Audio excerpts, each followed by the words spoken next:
Hello students, welcome to Banik. जमिति कि Odisha police recruitment board रो गोटे नोटिफिकेशन आसिला। तो आमे भी एठी समस्त को गोटे जोटा इंडिकेटिव एडवर्टाइजमेंट जोटा हमर कहै छी इंडिकेटिव एडवर्टाइजमेंट मींस कि हमर आगो को जोटा हबा को जाउचे एटा से गोटे टेंटेटिवली देइथिले 933 जोटा कि हिस्टोरिक मार्क माने सेटा आउरी भी बढ़ियार चांस अछि बा आउ किछ चेंजेस हेबार चांस अछि। तो सेटा गोटे आगो को एग्जाम हबा को जाउची जोटा आ समस्त अलर्ट रहइबा आर वैकेंसी जहाँ भी आछी जेतबे आछी ताकू फिलअप करिबा। आ समस्त हमर ए जो याकरी वेबसाइट अछि से वेबसाइट रे आमे जेमिति भी आमे ताकू वेबसाइट रे आमे अपडेट रहउछबा जेतबे आसीबो वैकेंसी जो टाइम रे आमे ताकू जेमिति भी आमे ताकू फिलअप करबा।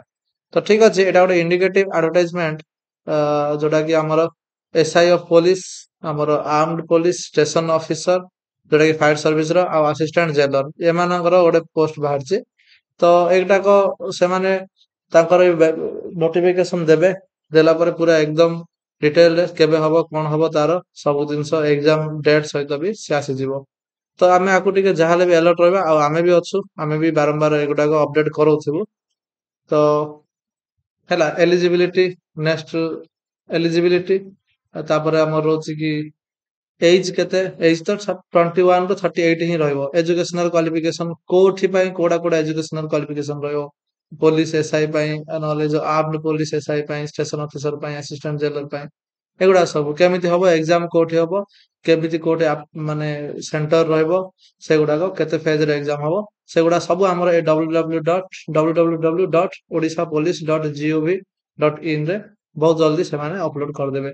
आ एटा जोडा हमर एटा इंडिकेटिव मीन्स एटा आगरु थरे आसीथिला एटा हम नोटिफाई हेतिला वर्तमान यार डिटेल प्रोग्राम सेमाने आनिया को जाउछन्ती बा एग्जाम ही करिया को जाउछन्ती। तो समस्त एटा को अपडेट रहउछबा जेति जाहाले हला आउ एटा कोनोसी प्रकार ऑफलाइन एप्लीकेशन नाही ऑनलाइन एप्लीकेशन आउ एटा कोनोसी प्रकार चार्ज भी आधर रहइबोनी।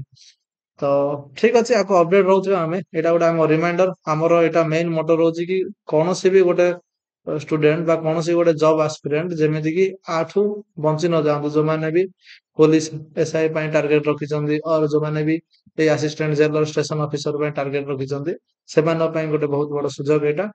आउ एटा समस्ते आकु जाहाले भी अपडेट रहउछबा वेबसाइट रे मेनली एटा एमानकर नोटिस आसी जायछि शॉर्ट नोटिस ता माने एटा आगु एग्जाम हेइ जिवो आ मन रखियो एटा 2024 रो वैकेंसी जेहेतु 2024 रो वैकेंसी आस्तिला आ तार एज क्राइटेरिया गुडा सब 2024 रो 1 जनवरी को मीट होथिया दरकार मैक्सिमम एज हो कि मिनिमम एज हो।